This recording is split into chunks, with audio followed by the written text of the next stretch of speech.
کیا اللہ پاک جو ہے وہ فیوچر دیکھ سکتا تھا؟ کیونکہ اگر اللہ پاک فیوچر دیکھ سکتا تھا تو اللہ نے یہ نہیں دیکھا کہ آدم جو ہے وہ پھل کھا لے گا، اور پھر اللہ نے یہ بھی نہیں دیکھا کہ شیطان آدم کو سجدہ نہیں کرے گا، یعنی کہ دو مسٹیک اللہ کر رہا ہے۔ تو اس کا مطلب اللہ فیوچر نہیں دیکھ سکتا، یا پھر یہ کہانی جھوٹی ہے، یا پھر اللہ پاک نے صرف ہمیں تڑپانے کے لیے ڈرامہ کیا؟ جواب ضرور دیجیے گا۔ تیرے سوال کا جواب بہت آسان ہے۔ اس گوبر بھکت کا کہنا ہے کہ اگر اللہ تعالیٰ فیوچر دیکھ سکتا تھا تو اللہ تعالیٰ نے یہ کیوں نہیں دیکھا کہ آدم جنت کا وہ پھل کھا لے گا اور ابلیس تکبر کر لے گا، اور جب اللہ تعالیٰ کو یہ معلوم تھا کہ کون سا انسان جنت میں جائے گا اور کون سا انسان جہنم میں جائے گا، تو اللہ تعالیٰ جنت اور جہنم کا فیصلہ پہلے ہی کیوں نہیں کر دیا؟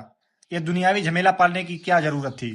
تو میرے بھائی یاد رکھنا، اللہ جب بھی کوئی فیصلہ کرتا ہے تو عمل کی بنیاد پہ کرتا ہے، علم کی بنیاد پہ اللہ تعالیٰ فیصلہ کبھی نہیں کرتا۔ اگر کوئی انسان کوئی غلطی کیا ہی نہ ہو اور پھر اللہ تعالیٰ اس کو جہنم میں ڈال دے تو یہ کہاں کا انصاف ہوا؟ تم خود سوچو، اگر اللہ تعالیٰ ابلیس کو اس کے تکبر کرنے سے پہلے ہی جنت سے نکال دیتا تو ابلیس اللہ تعالیٰ کے سامنے کھڑا ہو جاتا نا۔ ابلیس اللہ تعالیٰ سے سوال کر بیٹھتا کہ میں نے جب کوئی غلطی کی ہی نہیں ہے تو تم مجھے جنت سے کیوں نکال رہے ہو، اور جب میں کوئی غلطی کروں تب تم مجھے جنت سے نکالو نا، تو یہ سوال پیدا ہو جائے گا۔ اسی طرح اللہ رب العالمین نے انسانوں کو اس دنیا میں مہلت دے کر کے بھیجا ہے۔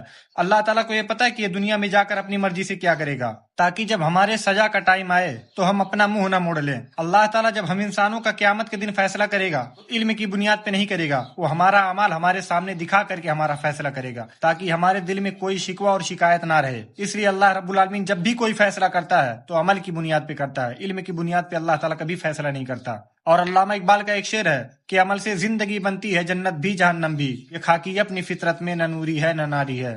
اس لیے میرے بھائی، اللہ رب العالمین جب بھی کوئی فیصلہ کرتا ہے تو عمل کی بنیاد پہ کرتا ہے، علم کی بنیاد پہ اللہ رب العالمین فیصلہ نہیں کرتا کہ کون جنت میں جائے گا کون جہنم میں جائے گا۔